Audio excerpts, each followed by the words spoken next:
शिव मंदिर में जाओ, भक्ति करने के लिए जाओ, वहाँ जितनी देर बैठो उतनी देर अपने दिल का सिग्नल मिलाओ। श्री शिवाय नमस्तुभ्यम कहते कहते अपने मन के भाव भगवान शंकर से कहो। एक बात अपने हृदय में उतार कर रखी है। सारे कर्म, सारे पूजन, सारे पाठ, सारे अनुष्ठान, सारा जप तप, सब में सबसे प्रथम है शिव भक्ति।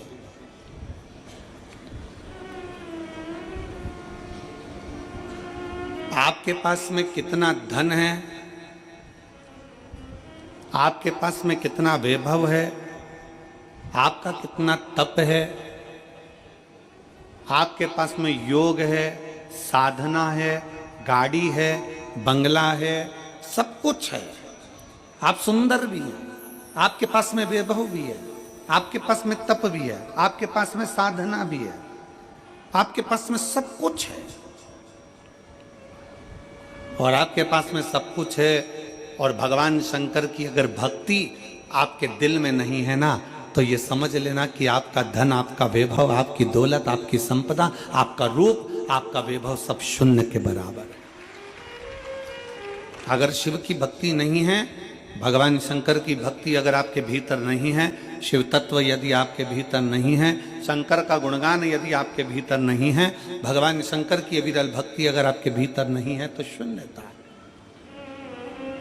अगर सच्ची भक्ति है, सच्चा विश्वास है, सच्ची दृढ़ता है, तो सामने जो पाषाण की मूर्ति है, लकड़ की मूर्ति है, पत्थर की मूर्ति है, प्लास्टिक की मूर्ति है, कांच की मूर्ति है, चीनी की मूर्ति है, पाषाण की मूर्ति है, रेत की मूर्ति है, वो भी बोल जाती है कि परमात्मा इसमें विराजमान है।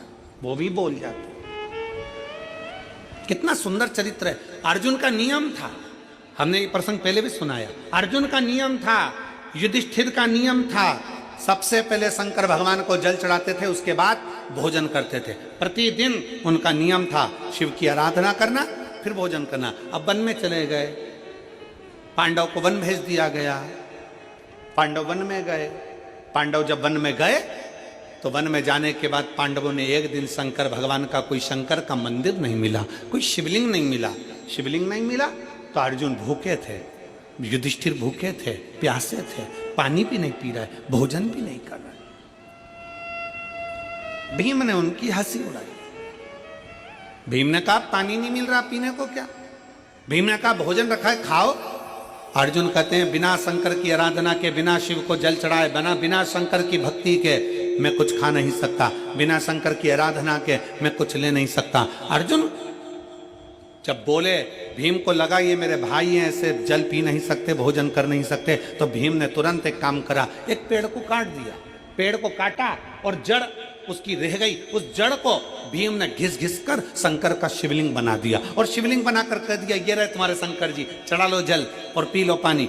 भगवान शंकर को देखकर अर्जुन और युधिष्ठिर ने जल चढ़ाया, जल चढ़ाकर पानी पी लिया। घर पर आए, भीम ठाका लगाकर हंसने लगा, खूब हंसा, मैंने तुम लोगों को मूर्ख बना दिया, पागल बना दिया। एक पेड़ को काटा, उसकी जड़ वहां रख दी, और उस जड़ को तुमने शंकर का शिवलिंग समझ लिया, और शिवलिंग समझकर तुमने पानी पी लिया।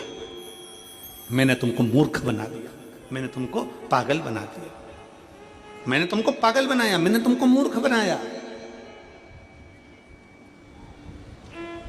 अर्जुन ने कहा नहीं, तुमने भले पेड़ की जड़ रखी हो, पर हमारे लिए है तो वो शंकर का, जम के बोलो, शिवलिंग है।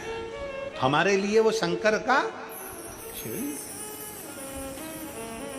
भीम कहने लगे मैंने एक वृक्ष की जड़ रखी है, चलो मैं उखाड़ कर दिखाता हूं तुमको। देखो पेड़ है वो, पेड़ की लकड़ी है वो, और तुम शंकर जी समझ के जल चढ़ा कर पी गए। आज तुम्हारा नियम टूट गया, आज तुम्हारा नियम टूट गया।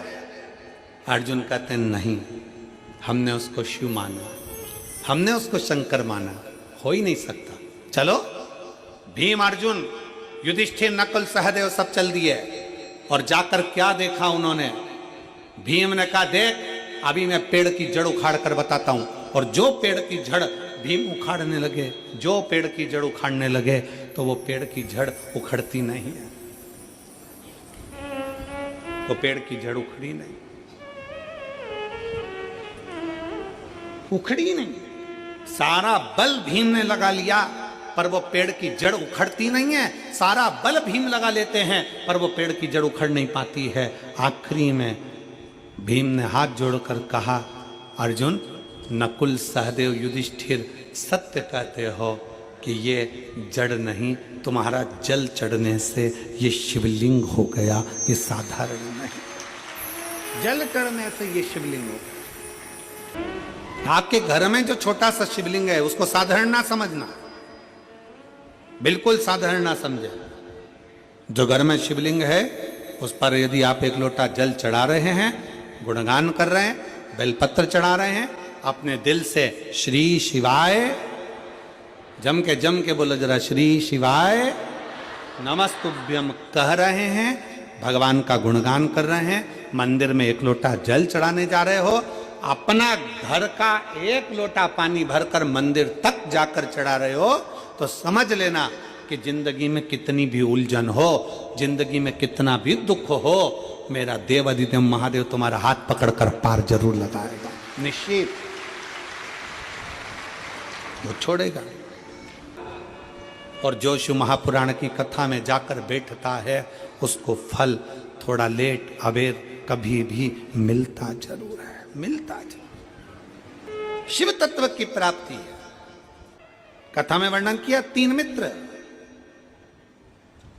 एकांतेश्वर महादेव का दर्शन किए, एकांतेश्वर महादेव की पूजन करे, तीनों ने वहीं बैठ गए। हमने सुना है शंकर जी देते हैं।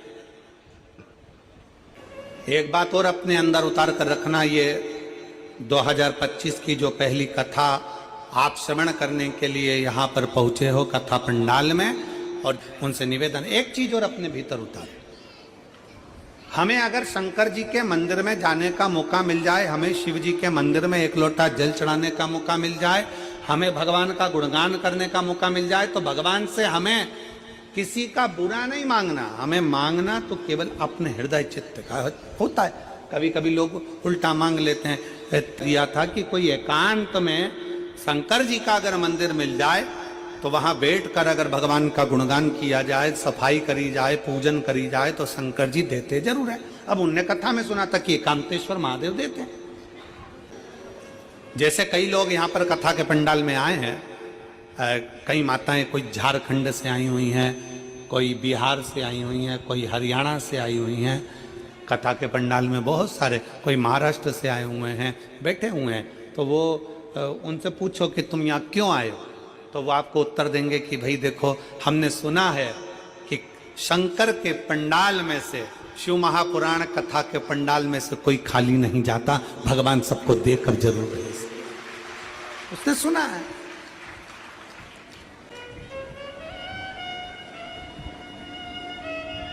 तीन मित्र थे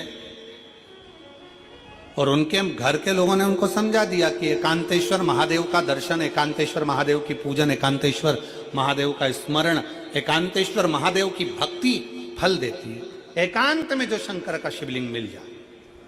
और आप सबसे निवेदन है, आप गाड़ी ड्राइव कर कर जा रहे हो, मोटरसाइकिल से जा रहे हो, साइकिल से जा रहे हो, कहीं जा रहे हो, और आपकी खुद की अगर गाड़ी है, आपकी स्वयं की अगर गाड़ी है, तो निवेदन है कहीं एकांत में कोई ओटले पर, कोई पेड़ के नीचे, कोई सूनी जगह पर शंकर जी का शिवलिंग अगर रखा हुआ देख लो, तो थोड़ा सा रुककर वहां पर बन सके, अगर पास में कोई जलाशय हो तो एक लोटा जल चढ़ा दो, लोटा नहीं हो हाथ में जल भरकर भगवान शंकर को श्री शिवाय नमस्तुभ्यम बोलकर समर्पित कर दो, भगवान शंकर को चढ़ा दो, और अपने मन की बात, अपने दिल की बात, अपने हृदय की बात शिव जी से कहकर अपनी गाड़ी उठाओ और चल दो। एकांतेश्वर हृदय से शिव की आराधना करो, हृदय से भगवान शंकर की आराधना। देता जरूर है। कई लोग हमसे कहते हैं गुरु जी शिव पुराण ने क्या दिया है, हम कहते हैं शिव पुराण ने विश्वास दिया है। व्यक्ति हार नहीं सकता, आगे बढ़ता जाता है। थोड़ी मेहनत हाथ की, बाकी कृपा भोले नाथ की। थोड़ी मेहनत आपको करना, बाकी की वो संभाल लेगा। थोड़ा मेहनत आपको करना पड़ेगा, परिश्रम आपको करना, संभालेगा। शिव ने जात नहीं देखी, शंकर ने ये नहीं देखा कि तुम्हारा स्वरूप क्या है, तुम्हारा धन वैभव क्या है। बेलपत्री का वृक्ष एक ऐसा, बेल का वृक्ष एक ऐसा वृक्ष होता है जो हमको आरोग्यता तो देता ही है, साथ में भगवान शंकर और पार्वती की कृपा भी देता है। बेला किस किस ने देखा है? जम के बोलो जरा। बेला का फल देखा है आप लोगों ने? अरे बोलो तो, देखा है? बेला का फल कैसा होता है? एकदम गोल हरा सा। आप लोगों ने स्मरण किया होगा। किस किस के यहां पर बेल का पेड़ है? बेल का पेड़ है आपके यहां? देखा है आप लोगों ने? रखो। अब हम आपसे पूछें, उत्तर जरूर देना, ठीक है? बेल के पूरी दुनिया में जितने फल लगते हैं, कबीट लगा, कद्दू लगा, अनार लगा, सेवफल लगा, संतरा लगा, बेर लगा, चीकू लगा, पपीता लगा, ये बाद में अगर इसको नहीं तोड़ा गया तो ये सड़ जाता है। बोलो, सड़ता है कि नहीं सड़ता? सड़ जाता है। केवल एक बेल का फल ऐसा होता है, बेलपत्री का फल ऐसा होता है कि बेल का फल अगर पेड़ में लगा हुआ है, पक गया, तोड़ लो तो ठीक, ना तोड़ो तो बेल का फल वापिस बूढ़ा नहीं होता, फिर वापिस पकने के बाद कच्चा होना फिर चालू हो जाता है, वापिस कच्चा होता है। पका बेल का फल पहले कच्चे से पकेगा, पकने के बाद अगर नहीं तोड़ा गया और पेड़ में लगा कि लगा रह गया तो वो वापिस कच्चा होना प्रारंभ हो जाता है। केवल एक बेल के पेड़ में वो गुण होता है कि वो पका भी देता है और कच्चा कर भी देता है।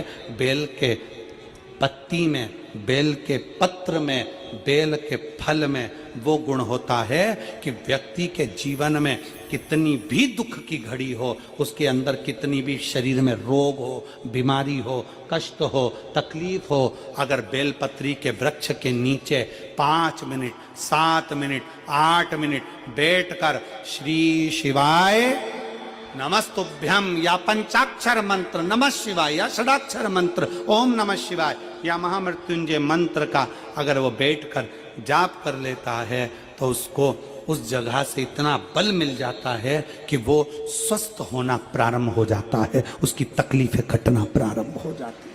बेलपत्र वृक्ष में वो फल है। कोई वृक्ष, सारे वृक्ष उठा कर देखिए, एक एक वृक्ष की गणना करिए कि कोई वृक्ष का फल पकने के बाद वापिस कच्चा नहीं हो सकता। फल बेलपत्री का वृक्ष का फल पकने के बाद अगर पेड़ में लगा कि लगा रह गया तो वापिस कच्चा हो जाता है, पुनः कच्चा हो जाता है। पक गया, पीला हो गया, फिर वापिस बेलपत्री में अगर वो वृक्ष लगा हुआ, वृक्ष में अगर वो फल लगा हुआ है, धीरे धीरे वापिस वो हरा की हरा हो जाता है। बेलपत्र में वो गुण है, बेलपत्र के वृक्ष में गुण है। पका, तोड़ लिया तो ठीक, नहीं तो वहीं पे पका हुआ वापिस हरा हो जाएगा, वापिस कच्चा हो जाएगा, वापिस हरा, उसमें वो तत्व है। पक गया, तोड़ लो, खा लो, मना नहीं, पर अगर नहीं तोड़ा तो वो वहीं पर हरा की हरा वापिस हो जाएगा। बात